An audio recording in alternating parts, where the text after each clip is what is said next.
gone through Glencoe and now we're heading along the banks of Loch Leven, heading towards Fort William. Another nice road, full of twists and turns, but absolutely stunning scenery. And can you believe it? Blue skies. Whatever happened? This morning it was chucking down with rain, windy as can be, and all of a sudden the weather has changed. That's very much a Scottish thing. Being an island country, the weather does change dramatically quite often.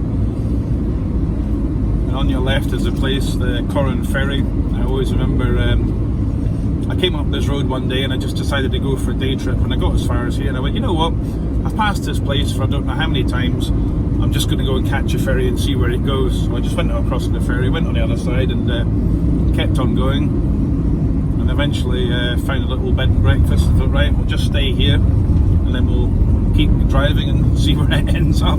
Just one of the daft things that I like to do. So 8 miles from Fort William now. Big sea lock on your left hand side, and amazing views. Just what a lovely place this is.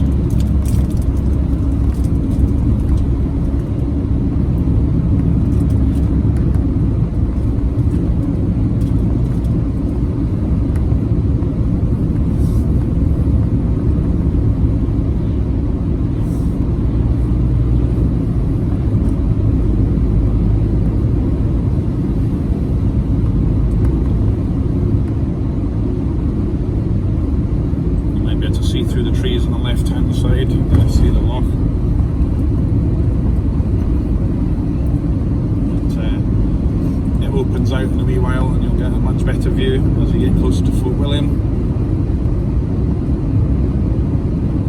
It's a fair old trek, this one, up to Dorney Hole. This will be my second gig I've done here.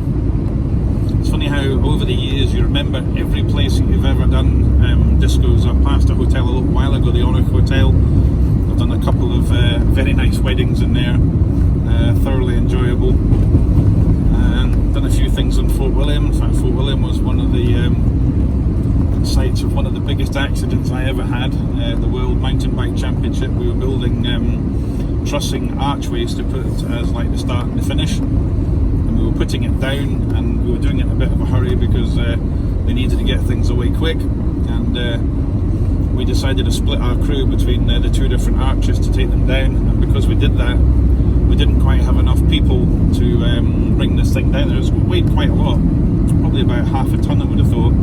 So we're lowering it down on ropes, and normally the base plates used to dig into the soft surface, which was usually like either grass or like a stone finish, and it would dig in and it was no problem, you could drop it down, no bother.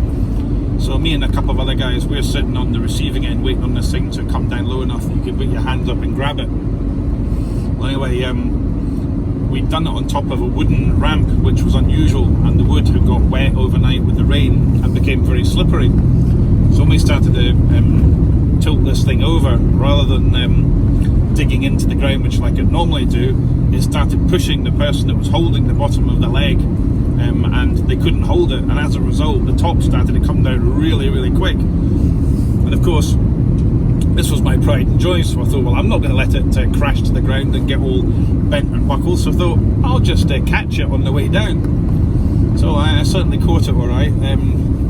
I put my hands up to try and catch it, did catch it, and the sheer speed and the weight of it must have been coming down with such a force, there's no way I was going to hold on to it. I got my head between the two horizontal bars, so it didn't hit me on the head, but it broke my left shoulder and broke 7 ribs, and I had a trip to hospital courtesy of an ambulance, and the crew that were working with me that day thought I was dead.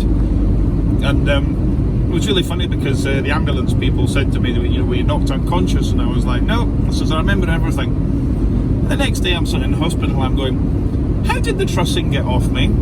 I says, oh, we all lifted it off you. I was like, no, I don't remember that. I thought, Christ, I must have been unconscious. So I had a week in hospital. I got out, went back to Dunfermline, and I was just on paracetamol and a few other things, and the pain I was in, by the time that the morphine had worn off, by the time that about 3 o'clock in the morning came, I was in agony. So a quick trip to Fernland Hospital, Queen Margaret. I drove myself there with a broken left shoulder, 7 broken ribs, went into A&E, kept the letter that I was told to give to my doctor to say what had happened to me, and I said to him, this will explain everything. The doctor took one look at me and says, right, we'll just put you straight back on morphine again. So I was in there for another couple of days, and eventually I got out and I got stronger painkillers to take, tramadol I think it was, and I was on those for a couple of weeks until I could stand the pain in the shoulder. But when you run your own business, you continue to work. When I was up in Fort William, I'm organising all my DJs and all the events from my hospital bed with my mobile, and when I actually was sufficiently fit enough to drive, I still had a broken left shoulder and I couldn't change gear. It was the biggest problem. So I did this little routine where I would use my fingers to go down my leg and then push my knee up in order to get my knee to put my arm onto the gear stick, and then I could pull whichever way it was to change gear, because I couldn't lift but I could move left and right and backwards and forwards. So that's what I did for 6 weeks, driving like that. So I thought, well, dedicated to your cause, definitely. But it was one of the more interesting occasions that I've had with accidents. I've had a few over the years. I think I did the old Murray Walker effect. People said to me, oh, you know, we were talking a bit about accidents and scars and war wounds that you pick up over the years, and I was like, oh, well, I'm very lucky. I said, I've only broke a toe when I was in college. Well, not long after that, I had that accident, 7 broken ribs, 1 broken collarbone, and then after that, I was up on the west coast of Scotland, not far from where we're going just now, on the way down to Campbelltown, and I broke my ribs again, 4 ribs this time, and because I was so busy, that was the height of the summer, and I was doing weddings and dance floors and all the rest of it, I actually continued delivering everything I needed to do, discos, laid dance floors, everything, with 4 broken ribs. And believe me, that was really painful. It was literally to the point where when you stood up or tried to stand up, it would literally take your breath away, the agony I was in. I was like, oh my god, this is just unbelievable. But 6 weeks later, it was back to normal, and then I survived, and everything was cool. But, I don't like to take time off work unless I absolutely have to, and if I can't get anyone to cover a job I'm doing, no matter what happens, I'll still go and do it. I remember doing a disco in, where is it, Kinghorn, the Bay Hotel, and I had kidney stones that night, and that was something I suffered from a bit last year and the year before, and thank God that's now passed, and don't seem to have any problems with it now. But when I had kidney stones, doing a disco and having kidney stones at the same time, it was the longest 5 hours of my life. Anyway, enough about my little dramas, and let's go back to the scenery again. So we're not far from Fort William now, it's becoming very close. And then Fort William, I'm not actually exactly sure where I am going to go. I think you go through Fort William and up past the Commander Monument, and then take a left somewhere up there to go to Inverary, and then from there along to towards Eilean Castle, which of course is very famous for the James Bond movie and all that.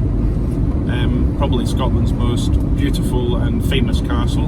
I think between that and Edinburgh Castle, I think would probably be the 2 most famous. Stirling Castle's also a cracking one. But Eilean Donan, I think, just because I had a James Bond movie and it's on an island and it's got a wee bridge that goes out to it, it's very picturesque, and tourists come from far and wide to go and see it. And you can get married there if you're very lucky. So that's us just about in Fort William now.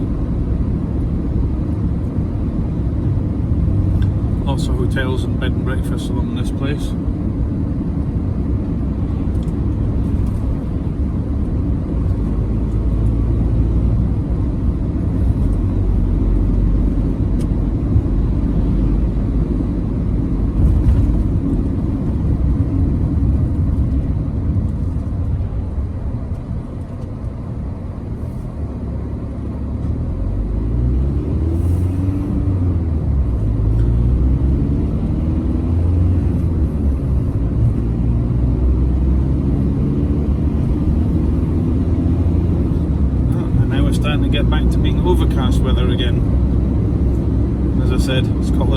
very changeable weather. Sunshine, rain, back to sunshine, back to rain again. Nothing unusual. 4 seasons in one day.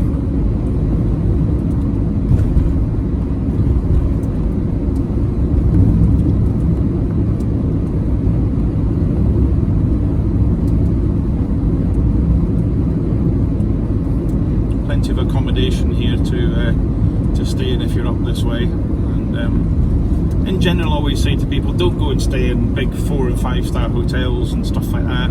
If you really want to feel what Scotland's like, go and stay in a bed and breakfast that's run by just a lady or a couple, and go and stay with them. You'll find that the friendliness is far better, the personal service is far better. Most of the people that run bed and breakfasts are extremely sociable, and you'll have a really good time. I think personally that I'm not a fan of big hotel chains, the Marriotts, the Hiltons, all the rest of it. To me, you're just a number on someone's balance sheet there, and there's no personal service whatsoever.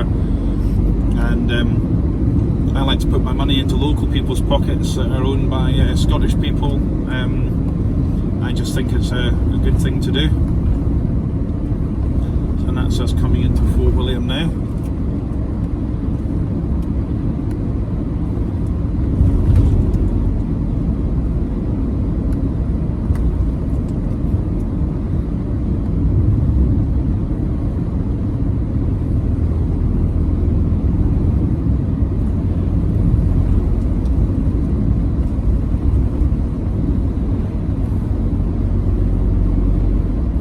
If you like skiing, you can go to the Nevis Range. That's where the World Mountain Bike Championship was held that I had my bad accident at. But great place to go skiing. And highest mountain in Scotland, Ben Nevis. And you can go walking up there. It's not a really steep one. You can actually walk all the way to the top fairly easily. And there's actually a road up that takes you quite a long way up, from what I remember. And it's another childhood memory I've got, feeding the sheep fruit and nut chocolate. Just another very bizarre one, but it's amazing the things you remember when you go on little trips. I seem to have these all over Scotland. I remember people and places. Every time I go through Tyndrum, I always remember little Caroline from Liverpool that used to work at the what used to be the Invervale Hotel at the time, and she was a huge Brian Ferry fan. She used to come up to me and say, "Go and play my man for me." I was like, yeah, and I knew exactly what she meant, and it was something I did for her every time I would go up there, and loads of memories from different people, different places. It's I think I could write a book on all the adventures I've had as a DJ in the last 44 years.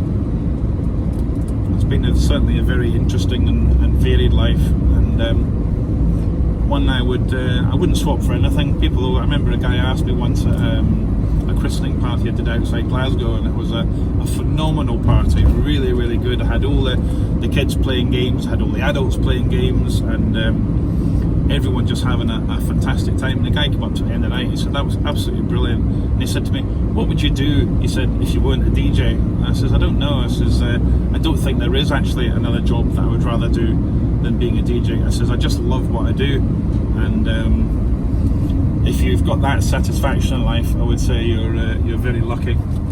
And I am very lucky. Anyway, I'm going to switch the camera off just now so that I can get some directions. I think I'm still going the right way. I'm pretty sure I am. I know it's off to the left somewhere. I think it's just actually over this. Sure, there's a railway crossing on the left coming up, and then I head towards Mallaig. I'm sure that's the way I go. But anyway, I will catch you in a little while. See you soon.